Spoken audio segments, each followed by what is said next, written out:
नमस्कार दोस्तों। एक बार फिर आपके अपने YouTube चैनल संदेश करियर पॉइंट में आप सभी का बहुत बहुत स्वागत है।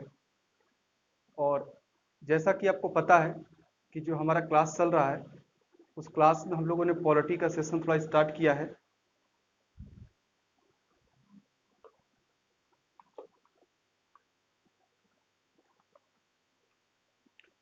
तो उस पॉलिटी के जो सेशन में पिछले क्लास में हम लोगों ने जो बात किया था और कहीं न कहीं हम लोगों ने एक्चुअल में प्रस्तावना की बात किया था कि भारत के संविधान की प्रस्तावना क्या है। तो उम्मीद करते हैं कि वो आपको समझ में आ गया होगा।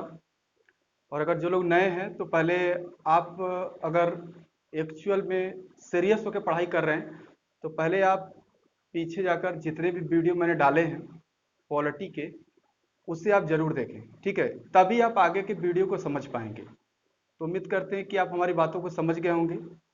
तो आज जो हम स्टार्ट करेंगे वो स्टार्ट करने से पहले दो तीन पॉइंट को हम समझते हैं।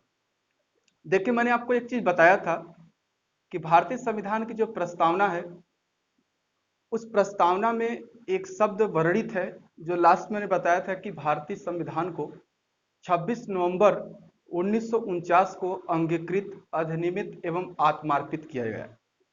तो ये 26 नवंबर 1949 को जब ये आत्मार्पित हुआ तो मैंने आपको बताया कि जबकि भारतीय संविधान को 26 जनवरी 1950 को लागू किया गया। कुछ ऐसे प्रावधान थे जो 26 नवंबर 1949 को ही लागू कर दिए गए थे, जिसकी चर्चा हो चुकी है, जिसमें मैंने नागरिकता से संबंधित बताया, निर्वाचन से संबंधित बताया। तो कुल मिलाकर 16 अनुच्छेद 26 नवंबर 1949 को कहीं न कहीं लागू किए गए थे। बाकी जो शेष हमारा संविधान है वो 26 जनवरी 1950 को लागू हुआ। देखिए, एक चीज आप ध्यान रखिएगा, अगर हम मूल संविधान की बात करें, ध्यान दीजिएगा मेरे शब्द पे, अगर हम मूल संविधान की बात करते हैं तो मूल संविधान का मतलब यह होता है कि कहीं न कहीं वह संविधान जो 26 जनवरी 1950 को लागू हुआ उस संविधान की बात की जा रही है। उस संविधान में हमारे क्या क्या प्रावधान किए गए थे, आज उन्हीं को थोड़ा सा आगे बढ़ा के समझते हैं, ठीक है? देखिए, अगर हम मूल संविधान में बात करें तो जिसमें आप पढ़ते हैं, अगर हम भाग देख लें भारतीय संविधान में तो कुल 22 भाग थे। अनुसूचियों की अगर हम बात करें तो इसमें 8 अनुसूचियां थी।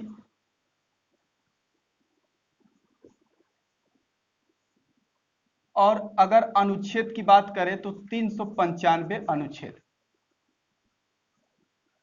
देखिए, कहीं न कहीं आपके मन में एक प्रश्न आएगा कि हमारे संविधान को भाग, अनुसूचियों और अनुच्छेदों में क्यों बांटा गया?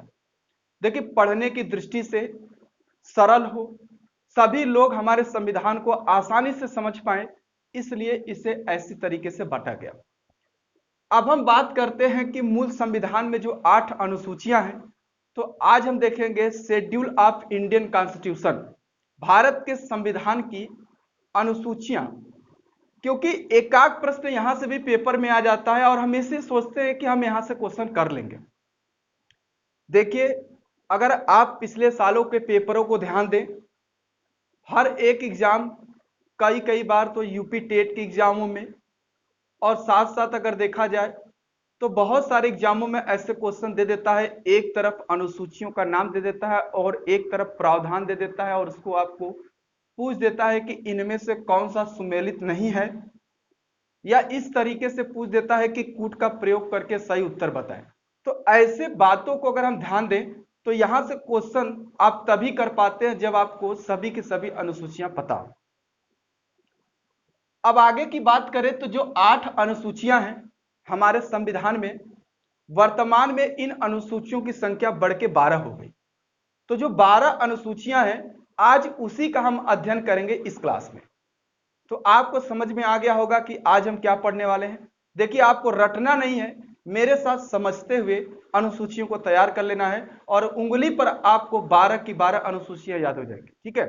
चलिए, तो क्लास को आज हम लेंगे भारतीय संविधान की अनुसूचियों को, और जो यहाँ से भाग होगा तो भाग और अनुच्छेद हम एक साथ आपको समझाते चलेंगे और साथ साथ उसको लिखवाते भी चलेंगे, जिससे कि आपको किसी भी प्रकार की समस्या से गुजरना न पड़े। ठीक है, चलिए आइए देखते हैं अनुसूचियों को।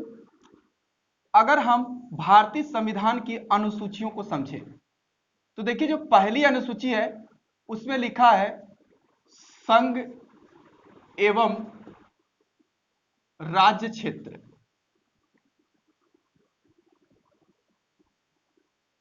अब यहां से आपको समझना है, संघ का मतलब यहां से केंद्र से है, अर्थात भारतीय संविधान की जो पहली अनुसूची बोलती है संघ एवं राज्य क्षेत्र का उल्लेख करती है, और संघ एवं राज्य क्षेत्र के अंतर्गत भारतीय संविधान के वर्तमान के अगर हम बात करें तो 29 राज्य, अभी तो 28 हो गया, 28 राज्य और 9 केंद्र शासित प्रदेशों का उल्लेख मिलता है। अगर आपसे प्रश्न पेपर में आ जाता है कि यदि किसी राज्य का निर्माण किया जाता है या किसी राज्य का एक तरीके से बंटवारा करके उसका निर्माण 2 राज्यों को कर दिया गया या किसी राज्य का निर्माण किया गया, तो भारतीय संविधान के किस अनुसूची में संशोधन होगा, तो आपको याद रखना है कि यह पहली अनुसूची में संशोधन किया जाएगा। तो पहली अनुसूची में संघ एवं राज्य क्षेत्र का उल्लेख हमें प्राप्त होता है, यह बात भी आपको ख्याल करना है। ठीक है, तो यहां से समझ में आ गया होगा आपको। प्रारंभ में हमारा जब संविधान लागू हुआ तो इस अनुसूची के अंतर्गत 14 राज्य और 6 केंद्र शासित प्रदेशों का उल्लेख मिलता है, यह भी बात आपको ख्याल रखना है। ठीक है, तो पहली अनुसूची समझ में आ गया। संघ एवं राज्य क्षेत्र का उल्लेख किस अनुसूची में प्राप्त होता है, तो यह है आपकी पहली अनुसूची। आइए दूसरी अनुसूची को देखते हैं। दूसरी अनुसूची में वेतन एवं भत्ते, संवैधानिक पदों के वेतन एवं भत्तों का उल्लेख मिलता है दूसरी अनुसूची में। संवैधानिक पद किस पद को बोलते हैं, पहले आपको यह समझ लेना है। भारतीय संविधान में संवैधानिक पद किसे कहेंगे? संवैधानिक पद उस पद को बोलते हैं जिस पद का उल्लेख हमारे संविधान में किया गया हो, जैसे राष्ट्रपति का पद, उपराष्ट्रपति का पद, भारत के सर्वोच्च न्यायालय के मुख्य न्यायाधीश का पद, अन्य न्यायाधीशों का पद, राज्यपाल का पद। तो जितने भी पदों को आप संविधान में पढ़ते हैं जिनका उल्लेख हमारे संविधान में किया गया है, उस पद को हम संवैधानिक पद कहते हैं। और इन्हीं संवैधानिक पदों के अर्थात संवैधानिक पदाधिकारियों के, हमारे देश के संवैधानिक पदाधिकारियों को कितना वेतन दिया जाएगा और कितना इनको वार्षिक भत्ता प्राप्त होगा, इसका वर्णन भारतीय संविधान की दूसरी अनुसूची में किया गया है। तो पहली अनुसूची में क्या बताया? संघ एवं राज्य क्षेत्र का उल्लेख, जिसमें संविधान के प्रारंभ में कितने थे, तो 14 राज्य और आपके 6 केंद्र शासित प्रदेश। वर्तमान में कितने हैं, तो 28 राज्य और 9 केंद्र शासित प्रदेशों का उल्लेख मिलता है। ठीक है, समझ में आ गया। चलिए तीसरी अनुसूची की बात करें तो इसमें लिखा है शपथ ग्रहण का उल्लेख। शपथ ग्रहण, आपको पता है शपथ ग्रहण का जो उल्लेख किया गया है तीसरी अनुसूची में, संवैधानिक पदों के शपथ ग्रहण का उल्लेख मिलता है हमारी तीसरी अनुसूची में कि इनको शपथ कौन दिलाएगा। तो ऐसे याद कर लो, पहले वेतन होगा फिर शपथ होगा। ठीक है, तो पहली अनुसूची में क्या बताया? संघ राज्य क्षेत्र, दूसरे में वेतन और भत्ते, तीसरे में शपथ ग्रहण का उल्लेख। इनके पद ग्रहण के पूर्व जो इन्होंने शपथ लेते हैं, जो ये शपथ लेते हैं, उनका उल्लेख किस अनुसूची में मिलता है? तीसरी अनुसूची में मिलता है। समझ में आया? चलो अब बात करते हैं चौथी अनुसूची की। चौथी अनुसूची क्या है? तो चौथी अनुसूची में लिखा है राज्यसभा के सीटों का आवंटन या बंटवारा। राज्यसभा के सीटों का आवंटन या बंटवारा की बात करता है चौथी अनुसूची। याद करिए, मैंने आपको बताया था कि संघ की विधायिका का नाम संसद है और जो संसद का निर्माण होता है वह लोकसभा, राज्यसभा और हमारे देश के राष्ट्रपति से मिलकर हमारी संसद बनती है। उस राज्यसभा में सीटों का आवंटन किया गया है, तो सीट किस किस राज्य में कितनी सीटें होंगी, यह प्रश्न आपके पेपर में आ सकता है। खास तौर से अगर आप यूपी के रहने वाले हैं तो वहां से एक प्रश्न तो आप याद कर लीजिए कि उत्तर प्रदेश में राज्यसभा की कुल 31 सीटों का उल्लेख है। ध्यान रखिएगा, हमारे राज्य में 31 अर्थात 31 सीट हमारे राज्य में सर्वाधिक, भारत के सभी राज्यों में सर्वाधिक राज्यसभा की सीटें हैं। यह भी प्रश्न पेपर में आपसे पूछा जा सकता है। तो राज्यसभा के सीटों का आवंटन, अब एक प्रश्न आपके मन में बनेगा कि क्या राज्यसभा के लोग कैसे चुने जाते हैं। तो आपको मैं जानकारी के लिए बता दूं कि राज्यसभा के जो सदस्य होते हैं उनका निर्वाचन राज्य के विधानसभा के सदस्यों के द्वारा किया जाता है। समझ में आया? मतलब राज्यसभा के जो मेंबर चुने जाते हैं वह राज्य के विधानसभा के सदस्यों द्वारा चुने जाते हैं, अर्थात जिस राज्य में विधानसभा की सीटें होती होंगी तो उस राज्य में राज्यसभा की भी सीट होती है। 22 अगर आप केंद्र शासित प्रदेशों में देखें तो याद रखिएगा, जिस केंद्र शासित प्रदेश में विधानसभा है वहां पे राज्यसभा की सीटें आवंटित हैं। समझ में आया? तो राज्यसभा के सीटों का आवंटन किस अनुसूची में प्राप्त है? तो चौथी अनुसूची में। पहली अनुसूची में क्या बताया? संघ एवं राज्य क्षेत्र। दूसरे में क्या बताया? वेतन और भत्ते। तीसरे में क्या बताया? शपथ। चौथे में क्या बताया? राज्यसभा के सीटों का आवंटन। चलिए पांचवी अनुसूची लेते हैं। पांचवी अनुसूची में लिखा है अनुसूचित जाति, अनुसूचित जनजाति के क्षेत्रों का प्रशासन एवं नियंत्रण। ये हुआ, मतलब हमारे देश में जो अनुसूचित जाति के क्षेत्र हैं, अनुसूचित जनजाति के जो क्षेत्र हैं वहां पर कैसे प्रशासन किया जाएगा, उनको कैसे नियंत्रण किया जाएगा, उनके लिए क्या क्या विशेष व्यवस्था की जाएगी, ऐसा उल्लेख भारतीय संविधान की 5वीं अनुसूची में वर्णित है। तो अनुसूचित जाति, अनुसूचित जनजाति के क्षेत्रों का प्रशासन एवं नियंत्रण का उल्लेख किस अनुसूची में किया गया है? 5वीं अनुसूची के अंतर्गत। आइए अगली अनुसूची देखें। 6वीं अनुसूची में क्या है? असम, मेघालय, त्रिपुरा, मिजोरम के जनजातीय क्षेत्रों का प्रशासन एवं नियंत्रण। ध्यान रखिएगा, इन 4 राज्यों की जो विशेष बात की गई है हमारी 6वीं अनुसूची में की गई है और बहुत महत्वपूर्ण अनुसूची है। अगर आप पेपर में ध्यान से समझें तो देखिए 2 अनुसूची में अनुसूचित जनजातियों, जनजाति के लिए के बारे में बताया गया है। तो अगर आपसे पेपर में पूछा जाए कि अनुसूचित जनजाति के लिए भारतीय संविधान में कौन कौन से सूची वर्णित है, उनके लिए एक विशेष प्रावधान करती है, तो ये होगा आपके 5वीं और 6वीं।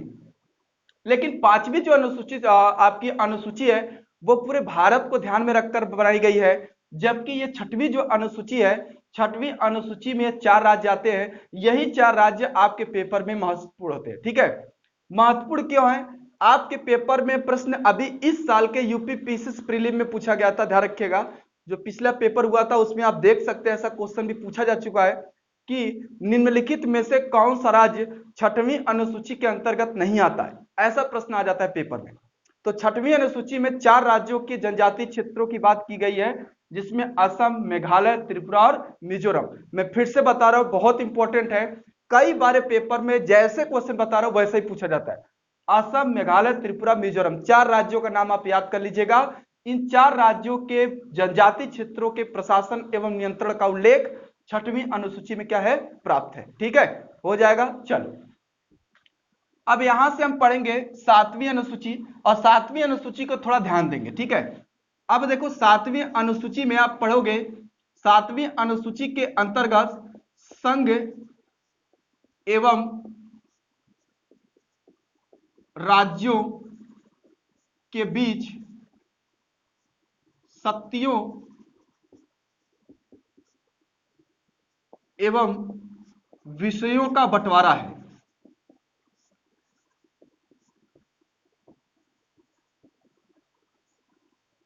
यहां पर शक्तियों या विषयों का बंटवारा जो आप देखेंगे तो 1935 के अधिनियम में भी आपको मिला होगा। यहां पर विषय और संघ में और राज्य अर्थात केंद्र और राज्यों के बीच शक्तियों या विषयों को बांट दिया गया है। कुछ विषय केंद्र सरकार को दिए गए हैं अर्थात जिस पर नियम और कानून बनाने की जो पावर है वो हमारी संघ की विधायिका अर्थात संसद को है। कुछ विषय राज्य को दिए गए हैं और राज्य इस पर विधि या कानून बना सकता है, और कुछ विषय दोनों को प्राप्त है अर्थात राज्य की विधायिका विधानमंडल और संघ की विधायिका संसद दोनों कानून बना सकते हैं। आज उसी के बारे में आइए 7वीं अनुसूची को थोड़ा ध्यान से समझ लेते हैं जो कि हमारे पेपर में बहुत ही महत्वपूर्ण है। इसमें 3 सूचियां हैं। अगर हम 3 सूचियों की बात करें तो एक तो है संघ सूची, ध्यान दीजिएगा, दूसरी है राज्य सूची और तीसरी है समवर्ती सूची।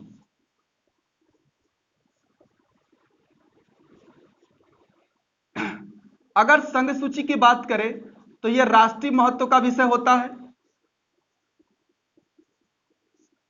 और राज्य सूची की बात करें तो यह स्थानीय महत्व के विषय। और यह क्या होगा, राष्ट्रीय और स्थानीय दोनों महत्व के विषय होंगे। समवर्ती सूची में अगर हम विषय की बात करें या तो कह सकते हैं कानून कौन बनाएगा इस सूची पे, तो अगर यहां से आप कानून को भी ध्यान दें तो कानून बनाएगी इस सूची पर संघ की विधायिका। कौन बनाएगी, संघ की विधायिका। इस पर कौन बनाएगा, राज्य की विधायिका।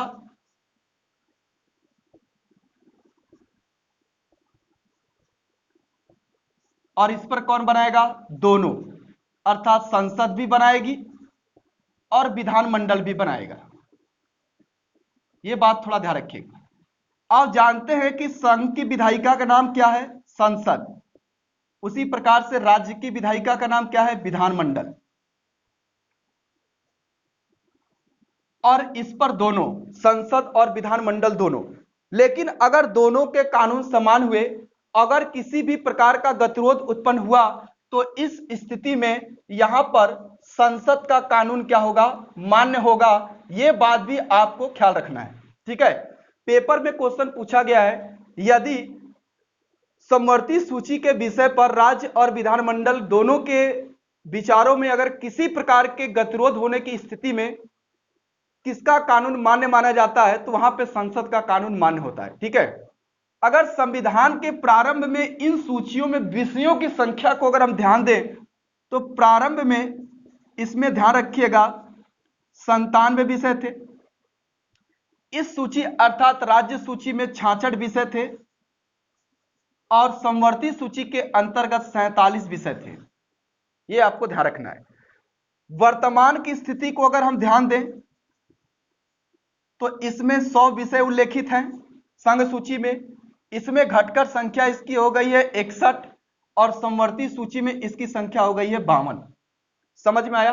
तो अगर आपसे ये 7वीं अनुसूची की हम बात कर रहे हैं, 7वीं अनुसूची में संघ एवं राज्यों के बीच शक्तियों या विषयों का बंटवारा किया गया है, जिसमें संघ सूची के विषय राष्ट्रीय महत्व के विषय होते हैं, जबकि राज्य सूची के विषय स्थानीय महत्व के विषय होते हैं, जबकि समवर्ती सूची के विषय राष्ट्रीय और स्थानीय दोनों महत्व के विषय होते हैं। संघ सूची के विषय पर कानून बनाने की शक्ति संघ की विधायिका अर्थात संसद को प्राप्त है। राज्य सूची के विषय पर कानून बनाने की शक्ति राज्य की विधायिका अर्थात विधानमंडल को प्राप्त है, जबकि समवर्ती सूची के विषय के अंतर्गत जो कानून बनाने की शक्ति है संघ की विधायिका संसद और राज्य की विधायिका विधानमंडल दोनों बना सकते हैं। इसमें प्रारंभ में संघ सूची में 97 विषयों का वर्णन किया गया, राज्य सूची में 66 विषय थे और समवर्ती सूची में 47 विषय थे। वर्तमान में अगर ध्यान से समझें तो इस सूची में 100 विषय हैं और इस सूची में 61 विषय हैं और इस सूची में 52 विषयों का उल्लेख प्राप्त होता है। लेकिन एक छोटा सा क्वेश्चन आपके पेपर में आ सकता है, जो कि कई बार क्वेश्चन दिया भी गया है। एक क्वेश्चन मैं बोल रहा हूं, उसको समझिएगा। एक क्वेश्चन ये पूछा जाता है कि यदि ऐसे विषय जो न तो संघ सूची में हो, न तो राज्य सूची में हो और न ही समवर्ती सूची में हो, ऐसे विषयों पर कानून या विधि बनाने की शक्ति किसके पास होती है, तो इसका राइट आंसर होगा कानून या विधि बनाने की शक्ति संसद के पास होती है, और उस सूची को हम बोलते हैं अवशिष्ट शक्तियां। ऐसे प्रश्न आ सकता है, या तो उपरोक्त जो तीनों सूचियों में विषय वर्णित नहीं है उसे अवशिष्ट शक्तियों के अंतर्गत रखते हैं, और अवशिष्ट शक्तियों के विषय के अंतर्गत जो विधि या कानून बनाने की जो पावर है वो हमारी भारतीय संसद को प्राप्त है। समझ में आ गया? चलिए अब यहां से कुछ चीजों को ध्यान से समझते हैं, जैसे एग्जाम्पल के थ्रू। आपके एग्जाम में यूपीपी के एग्जाम में भी देखा जाए तो यूपीएसआई के एग्जाम में क्वेश्चन कैसे बन सकता है, यहां से विषय बड़े इंपॉर्टेंट है जो कि आपके पेपर में पूछ लिए जाते हैं। जैसे अगर आप देखें तो यहां पर जैसे रेलवे, रेलवे किस सूची का विषय है? संघ सूची का विषय। विदेश, सेना, रक्षा, ये सभी के सभी किस विषय हैं? तो संघ सूची के विषय हैं, और इस पर जो विधि बनाने की शक्ति है वो संघ की विधायिका संसद को प्राप्त है। वैसे राज्य सूची में अगर आप देखें तो कृषि हो गया, भूमि हो गया, पुलिस हो गई, तो ऐसे विषय पर जो कानून बनता है वह राज्य की विधायिका अर्थात विधानमंडल में बनता है। जैसे पुलिस पर अगर किसी भी प्रकार की कानून या विधि बनाना होगा तो वो कौन बनाएगा? तो ध्यान रखिएगा, उस पर विधि या जो कानून बनेगा वो बनाएगी आपकी राज्य की विधायिका, विधानमंडल बनाएगी। अर्थात उत्तर प्रदेश पुलिस पर कोई भी अगर कानून बनता है तो वो कौन बनाएगा? राज्य की विधायिका अर्थात विधानमंडल बनाएगा। ठीक है, समझ में आ गया आपको? मतलब अगर पुलिस पर कोई भी कानून अगर बनता है तो वह राज्य के विधानमंडल में बनेगा। जैसे यूपी पुलिस पे बनेगा तो लखनऊ में बनेगा, एमपी में बनेगा तो एमपी की विधायिका में बनेगा, गुजरात पुलिस पे कोई कानून बनेगा तो गुजरात में बनेगा। वैसे करके आप इसको समझ सकते हैं। ठीक है, चलिए हो जाएगा। अब यहां से हम बात करेंगे 8वीं अनुसूची की। ध्यान दीजिएगा, 8वीं अनुसूची को अगर हम समझे तो 8वीं अनुसूची में 22 भाषाओं का उल्लेख प्राप्त होता है। वर्तमान में इसमें 22 भाषाओं का उल्लेख किया गया है। किस अनुसूची में? 8वीं अनुसूची के अंतर्गत। लेकिन जब संविधान के प्रारंभ में इसमें 14 भाषाओं का उल्लेख किया गया था। 14 भाषाओं का जो उल्लेख किया गया है उसी को हमको समझना है आगे की कौन सी भाषा कब कब जोड़ी गई है, जो कि आपके पेपर में पूछा जा सकता है। ठीक है, तो यहां से आपको हम समझा रहे हैं कि कहीं ना कहीं जो 8वीं अनुसूची में 22 भाषाओं का उल्लेख वर्तमान में है, तो अगर 8वीं अनुसूची में हमने बताया कि मूल संविधान में 14 भाषाएं थी, तो 14 भाषाओं की अगर हम आगे की बात करें तो ध्यान दीजिएगा, इसमें संशोधन हुआ 21वां संविधान संशोधन। 21वां संविधान जो संशोधन हुआ वो हुआ 1967 में, और इसके तहत भारत के संविधान की 8वीं अनुसूची में एक भाषा जोड़ी गई जिसको हम बोलते हैं सिंधी। कौन सी भाषा? सिंधी। इसके बाद अगर हम बात करें तो 71वां संविधान संशोधन। कौन सा? 71वां संविधान संशोधन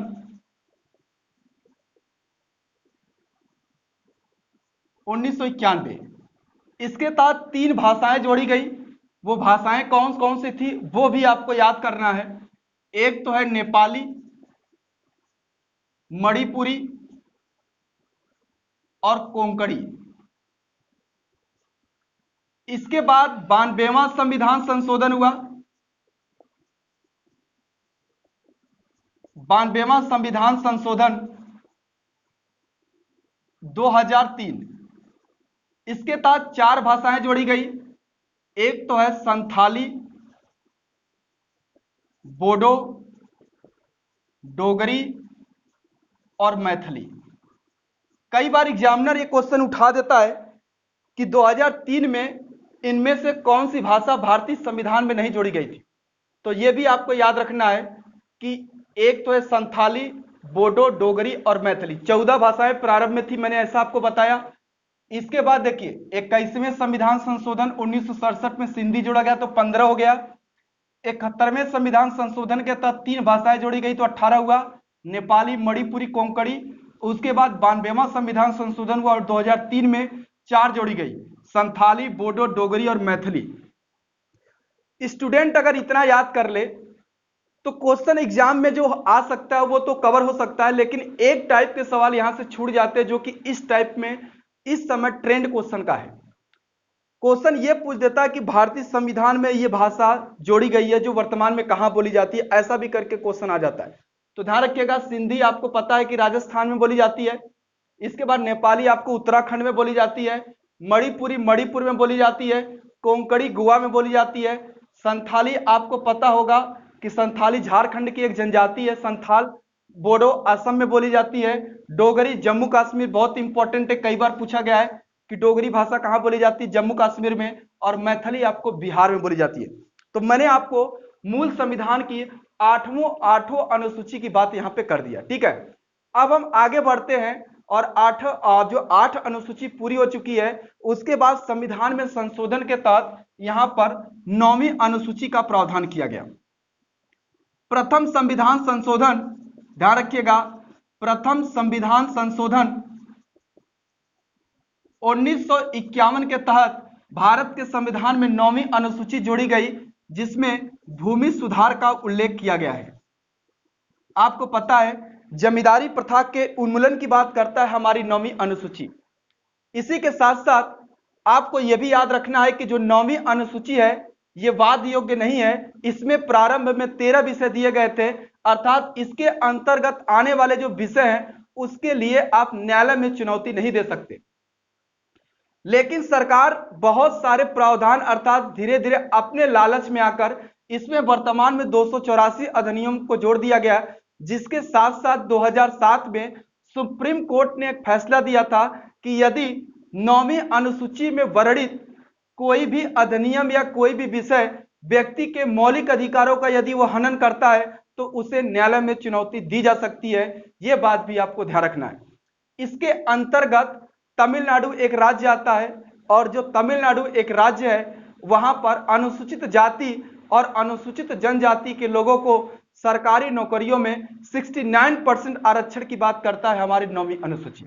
तो समझ में आया, आपके पेपर में क्वेश्चन पूछ सकता है कि 9वीं अनुसूची कब जोड़ी गई थी, तो 1951 में प्रथम संविधान संशोधन के तहत, जिसमें जमींदारी प्रथा के उन्मूलन की बात करता है और इसमें भूमि सुधार संबंधित प्रावधानों को किया गया है। प्रारंभ में इसमें 13 अधिनियम थे जो वर्तमान में 284 हैं। पहले इससे वाद योग्य नहीं कहा जाता था, लेकिन 2007 के सुप्रीम कोर्ट के फैसले के बाद ऐसा बताया जाता है कि 9वीं अनुसूची में के विषयों पर भी अब न्यायालय में चैलेंज किया जा सकता है यदि वह मौलिक अधिकारों के व्यक्ति के मौलिक अधिकारों का वो हनन करता है। समझ में आ गया। चलिए आगे देखते हैं 10वीं अनुसूची। 10वीं जो अनुसूची है इसे 52वां संविधान संशोधन 1985 में क्या किया गया, जोड़ा गया। दल बदल से संबंधित इसमें प्रावधान किए गए, ये भी बात ध्यान रखिएगा। दल बदल, अब दल बदल का मतलब क्या होता है थोड़ा समझिएगा।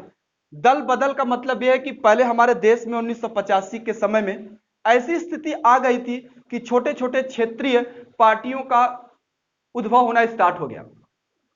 कोई भी पार्टी बहुमत में नहीं आती थी, तो इनके नेता क्या करते थे, दल बदल देते थे, जिससे कि वहां पे अल्पकालिक चुनाव ज्यादा से ज्यादा कराए जाते थे। इसलिए कोई भी सरकार लंबे समय तक नहीं चल सकती थी, देश का विकास संभव नहीं हो सकता था। तो इस कारण से यह अधिनियम लाया गया 52वें संविधान संशोधन के तहत, और इसमें दल बदल संबंधित क्या किया गया, प्रावधानों को जोड़ दिया गया। इसमें दल बदल से संबंधित जो प्रावधानों को जोड़ा गया उसमें यह प्रावधान किया गया कि यदि कोई व्यक्ति पार्टी छोड़कर चुनाव लड़ने से पहले वो पार्टी छोड़ सकता है, लेकिन अगर चुनाव जीतने के बाद अगर वो पार्टी छोड़ता है तो उसकी सदस्यता ही समाप्त कर दी जा सकती है। यदि उसके बाद भी छोड़ता है तो अपने पार्टी के 1/3 सदस्यों को अगर वो लेकर जाता है तो वह एक्चुअल में दूसरी पार्टी भी बना सकता है या दूसरी पार्टी में सम्मिलित भी हो सकता है। ऐसा प्रावधान हमारे 52वें संविधान संशोधन 1985 के तहत किया गया। ठीक है, चलिए आगे बढ़ते हैं। 11वीं अनुसूची जो 73वें संविधान संशोधन, कौन सा संशोधन, 73वें संविधान संशोधन 1992-93 के तहत जोड़ी गई। देखिए यह प्रस्ताव भारतीय संसद में 1992 में रखा गया था, जिसे 1993 में लागू किया गया, पारित हुआ। तो ये 93 आप याद करिएगा। इसमें पंचायती राज व्यवस्थाओं का उल्लेख मिलता है। किसका उल्लेख? पंचायती राज व्यवस्थाओं का, पंचायती राज व्यवस्था का उल्लेख है। हमारे देश में अगर आपसे सरकार पूछे कि हमारे देश में सरकार कितने प्रकार की होती है, तो आपको मैं बता दूं, एक छोटा सा प्रश्न है लेकिन एक क्वेश्चन पेपर में पूछा गया था इसलिए मैं आपको बता दूं। हमारे देश में सरकार 3 तरीके की सरकार होती है। एक होती है केंद्र सरकार, एक होती है राज्य सरकार और एक मानी जाती है स्थानीय सरकार को।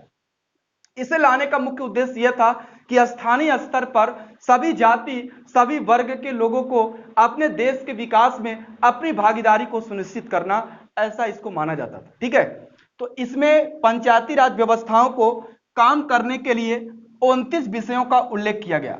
ध्यान दीजिएगा, इसमें 29 विषय इनको दिए गए हैं। तो विषयों की संख्या भी पूछी जा सकती है और पेपर में पूछा भी गया है कि पंचायती राज व्यवस्था अर्थात 11वीं अनुसूची के अंतर्गत कितने विषयों का उल्लेख है।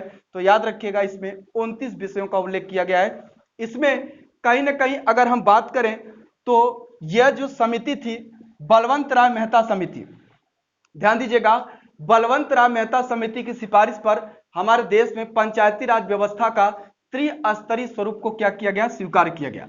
और त्रिस्तरीय में एक आप जानते हैं कि ग्राम स्तर, दूसरा है आपका ब्लॉक स्तर या इसी को बोलते हैं पंचायत समिति, और तीसरा है आपका जिला परिषद। जैसा आप जानते हैं ग्राम स्तर पे ग्राम प्रधान होता है, वैसे ब्लॉक स्तर पे ब्लॉक प्रमुख होता है और वैसे आपको जिला स्तर पे जिला पंचायत अध्यक्ष माना जाता है। तो ये सरकार की त्रिस्तरीय पंचायती राज व्यवस्था को हमने स्वीकार किया था। तो किस समिति की सिफारिश थी? बलवंत राय मेहता समिति की सिफारिश पर। तो ये ध्यान रखिएगा। तो इसमें कहीं ना कहीं अगर हम बात करें तो आपके पेपर में ये पूछ सकता है कि पंचायती राज व्यवस्था को सबसे पहले कहां से प्रारंभ किया गया था। तो ये भी याद रखिएगा, 2 अक्टूबर 1959 को पंडित जवाहरलाल नेहरू ने इसे प्रारंभ किया था राजस्थान के नागौर जिले से। और राजस्थान का नागौर जिला का बरदरी गांव था जहां से इसे प्रारंभ किया गया। बाद में इसे संवैधानिक दर्जा भी दे दिया गया था। तो ये भी आपको याद रखना है। ठीक है, तो ये आपका हो जाएगा। तो इसके अंतर्गत त्रिस्तरीय याद रखिएगा, पेपर में आ सकता है कि त्रिस्तरीय पंचायती राज व्यवस्था का सुझाव किस समिति ने दिया था। तो ये आपका उत्तर हो जाएगा बलवंत राय मेहता समिति ने। ठीक है, अब यहां से हम 12वीं अनुसूची की अगर हम बात करें तो देखिए 12वीं जो अनुसूची है वो नगरीय सुशासन से है। अब नगरीय सुशासन से है, इसके लिए 74वें संविधान संशोधन 1993 में इसे भी लाया गया था। नगरीय सुशासन अर्थात ग्रामीण सुशासन, दोनों में अंतर है। और इसे जो सबसे पहले प्रारंभ किया गया था वह मद्रास से किया गया था। यह भी आपको बात ध्यान रखना है। जबकि पंचायत राज जो व्यवस्था स्टार्ट की गई थी वो राजस्थान के नागौर जिले से प्रारंभ की गई थी। तो समझ में आ गया। और इसमें नगरों को कार्य करने के हेतु इसमें कुल 18 विषयों का उल्लेख प्राप्त होता है, अर्थात इन्हें 18 विषय प्रदान किए गए। तो उम्मीद करते हैं कि ये आपको चीजें समझ में आ गई होंगी। तो पहली अनुसूची में क्या बताया? संघ एवं राज्य क्षेत्र। दूसरे में क्या बताया? वेतन और भत्ते। तीसरे में क्या बताया? शपथ। चौथे में क्या बताया? राज्यसभा के सीटों का आवंटन। और 5वें में बताया अनुसूचित जाति अनुसूचित जनजाति के क्षेत्रों का प्रशासन एवं नियंत्रण। और जबकि 6वीं अनुसूची में बताया कि असम, मेघालय, त्रिपुरा और मिजोरम के जनजाति क्षेत्रों के प्रशासन एवं नियंत्रण। 7वीं अनुसूची में संघ राज्य क्षेत्रों के अंतर्गत शक्तियों और विषयों का बंटवारा, जिसमें 3 सूचियों को हमने देखा, संघ सूची, राज्य सूची और समवर्ती सूची। इसके बाद 8वीं अनुसूची में भाषाओं का उल्लेख हमने देखा, लेकिन ध्यान रखिएगा 22 भाषाओं के अंतर्गत अंग्रेजी को शामिल नहीं किया गया है। यह भी बात आपको थोड़ा ख्याल रखना है। और कब कब बाकी जोड़ी गई तो मैंने बाकी भी बता दिया। 9वीं अनुसूची प्रथम संविधान संशोधन द्वारा जोड़ी गई, उसमें क्या था? भूमि सुधार था। 10वीं अनुसूची क्या है? दल बदल से संबंधित, और इसे कब जोड़ा गया? 52वें संविधान संशोधन 1985 में। जबकि 11वीं अनुसूची में क्या है? पंचायती राज व्यवस्था, जो 73वें संविधान संशोधन के तहत जोड़ी गई। और 74वें संविधान संशोधन में नगरीय सुशासन का उल्लेख प्राप्त होता है।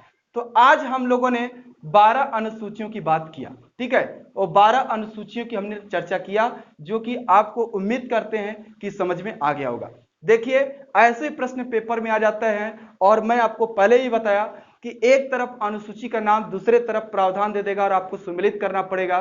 शायद आपको क्वेश्चन थोड़ा सरल लगे, अगर आपको याद रहे तब सरल लगेगा, नहीं तो आप वहां पे क्वेश्चन को गलत भी कर सकते हैं। ठीक है, आशा करते हैं कि यह वीडियो आपको अच्छा लगा होगा, और अगर अच्छा लगे तो ज्यादा से ज्यादा लोगों को शेयर करिए। हम देख रहे हैं कि आप लोग शेयर नहीं कर रहे हैं।